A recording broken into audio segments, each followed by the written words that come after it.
मध्य प्रदेश युवा कांग्रेस अध्यक्ष और कांग्रेस विधायक कुणाल चौधरी ने शाजापुर के काला पीपल में किसानों के साथ ही कांग्रेस कार्यकर्ताओं से चर्चा की। इस दौरान उपचुनाव के परिणाम को लेकर विधायक कुणाल चौधरी से खास बातचीत की। संवाददाता संदीप गहलोत ने 3 नवंबर को 28 सीटों पर उपचुनाव हुए, जिसमें मध्य प्रदेश युवा कांग्रेस के प्रदेश अध्यक्ष व काला पीपल से कांग्रेस विधायक कुणाल जी चौधरी लगातार प्रचार प्रसार में जुटे हुए थे। आज काला पीपल क्षेत्र में पहुंचे हुए हैं, जहां पर अपने कांग्रेस कार्यकर्ता सहित किसानों की समस्याएं भी सुन रहे हैं। हमारे साथ विधायक कुणाल जी चौधरी मौजूद है, उनसे बात करना चाहेंगे। सर, आप लगातार 28 सीटों पर प्रचार प्रसार में जुटे हुए थे, क्या लगता है कांग्रेस वापसी कर पाएगी या भाजपा की सरकार बरकरार रहेगी? देखिए, ये चुनाव कांग्रेस और भारतीय जनता पार्टी का ना तो कार्यकर्ताओं का ना था न लोगों का था। ये चुनाव बिकाऊ लाल मिलावट रामों के वर्सेस इस मध्य प्रदेश की जनता का था, जिसके वोट को बेच के कई लोगों ने जनप्रतिनिधि बनाए जाते, मुझे भी बनाया तो जनता ने सेवा के लिए बनाया, काम करने के लिए बनाया, पर यह हक और अधिकार नहीं दिया कि जनता के वोट को बेचने का काम करो। तो जनता इनके खिलाफ खड़ी है। चुनाव जनता के खिलाफ भारतीय जनता पार्टी या उन लोगों का है जिन्होंने कहीं ना कहीं मध्य प्रदेश के लोकतंत्र का कत्ल किया। 28 की 28 सीटें भारतीय जनता पार्टी भारी बहुमत से हारेगी। इस पूरे चुनाव में देखने में आया है कि शब्दों की मर्यादाओं का काफी उल्लंघन हुआ है। देखिए, शब्दों की मर्यादा नहीं, जब जिनके पास कुछ नहीं होता वो शब्दों की मर्यादा भूलते ही है। कांग्रेस पार्टी ने पूरा ये कहा कि हमने 15 महीने में करा क्या।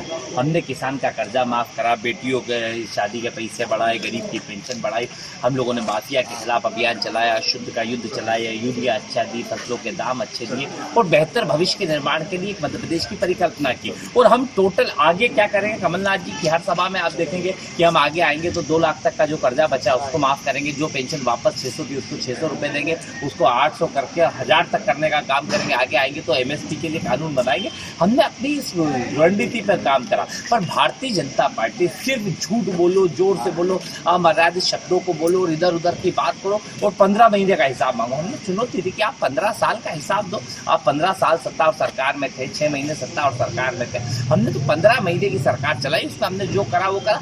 तो कहीं ना कहीं शब्दों की मर्यादा भारतीय जनता पार्टी और रोने का काम, हर चीज के ऊपर रोने का, मूल मुद्दों से कैसे ध्यान भटकाया जाए, ये भारतीय जनता पार्टी की चुनाव में कोशिश थी। पर जनता का एक ही देता कि आपने हमारे वोट को बेचने की हिम्मत कैसे करी। जनता इन्हें जवाब देने के लिए खड़ी।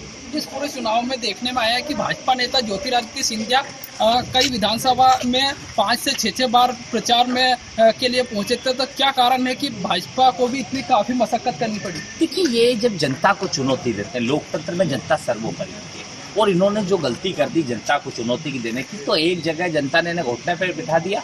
अभी इसके बाद अभी 10 तारीख को जब रिजल्ट आएगा तो इनको लेटा देंगे जमीन के अंदर कि आप हिम्मत कैसे करें। ये चुनौती कांग्रेस पार्टी को चुनौती नहीं दी। सत्ताएं आती है, सत्ताएं जाती है। 3-3 बार भारतीय जनता पार्टी को लोकतांत्रिक मूल्यों से चुना, तो हमने भी अपना विपक्ष का काम किया, सड़कों पर संघर्ष किया, जनता की लड़ाई लड़ने का काम किया। कभी हमने अलोकतांत्रिक तरीके से, चाहे हम 10 साल सत्ता और सरकार के अंदर, केंद्र के अंदर बैठे थे, पर हमने अलोकतांत्रिक तरीके से सरकार बदलने की कोशिश नहीं करी। हमने लोकतांत्रिक मूल्यों के साथ हक और अधिकार के लिए लड़ाई लड़ने का काम किया। इन्होंने आके जो लोकतंत्र का कत्ल करने की कोशिश करी और कहीं ना कहीं लोकतंत्र का कत्ल करके जो खरीद फरोख्त करी, तो जनता सबक सिखाने को बैठी रहती। जनता इनके से दूर है, जनता जान चुकी है, इनकी सच्चाई पहचान चुकी है। और जो 15 महीने का काम माननीय कमलनाथ जी ने किया, उसके साथ पूरी देश खड़ा हुआ और पूरे प्रदेश की जनता कमलनाथ जी के प्रति, क्योंकि 5 साल का हमें काम दिया था और इन्हें दिया था विपक्ष में बैठ के अपना काम करें, लोकतांत्रिक मूल्यों की रक्षा करें, पर ये रक्षा की जगह लोकतंत्र का कत्ल करा। तो यही स्थिति बनेगी। 5 बार चले जाए, 25 बार चले जाए, जनता लोकतांत्रिक मूल्यों में सर्वोपरि और जनता इनसे सवाल पूछती है, उस सवाल का जवाब नहीं देते और कहते मेरी इज्जत का सवाल है। लोकतंत्र में इज्जत किसकी होती है? विधायक जनता की इज्जत होगी तो लोकतांत्रिक मूल्यों की इज्जत होगी। हमें तो यहाँ पे रोज आके डांटते हैं लोग, अपने कई गलत काम भी होते हैं तो भी डांटा, क्योंकि जनता सर्वोपरि है। कहीं भी इस प्रकार की स्थिति की मेरी इज्जत क्या होती है? किसी तथाकथित महाराज की राजनीतिक मंशा के लिए क्या देश का लोकतंत्र सुलझा जाएगा? कहीं जनता इन्हें सबक सिखाएगी। तो ये थे विधायक कुणाल जी चौधरी, जो कि बता रहे थे कि कांग्रेस पार्टी पिछले 15 महीने के काम के आधार पर जनता से वोट मांगा है। वहीं भारतीय जनता पार्टी ने खरीद फरोख्त की सरकार बनाई है, तो वहीं 10 नवंबर को जब रिजल्ट आएंगे उसमें वापस 28 सीटों पर कांग्रेस पार्टी सरकार बनाएगी। संदीप गहलोत, INE 24, काला।